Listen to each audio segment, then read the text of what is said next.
अस्सलाम वालेकुम वरहमतुल्लाहि वबरकातुहू। अल्हम्दुलिल्लाह इस वक्त हम हज़रत अब्बास आलमदार रज़ी अल्लाह ताला अन्हु की बारगाह में हैं और ये जो चीज़ आपको नज़र आ रही है अल्हम्दुलिल्लाह बहुत खूबसूरत काम है और निशानी के तौर पे वो मशकीज़ा आज भी यहाँ लटकाया हुआ है ताकि लोगों को वो एहसास हो जाए, वो फीलिंग आ जाए। हज़रत अब्बास रज़ी अल्लाह ताला अन्हु ने करबला का जब वाक़या हुआ तो जो कुर्बानी दी, आज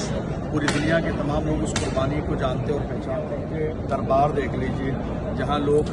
सोने के पत्थर चढ़ा रहे हैं, ये शान इनकी है। यजीदियों ने ये सोचा था कि इनका नाम और इनका जिक्र मिट जाएगा, मगर परवरदिगार आलम ने उन्हें वो शान और वो अज़मत अता फरमाई है कि जितना एहतराम, जितनी अज़मत, जितनी मोहब्बत अल्हम्दुलिल्लाह पूरी दुनिया के तमाम लोगों के दिलों में इन बारगाहों की है, शायद किसी की ना हो।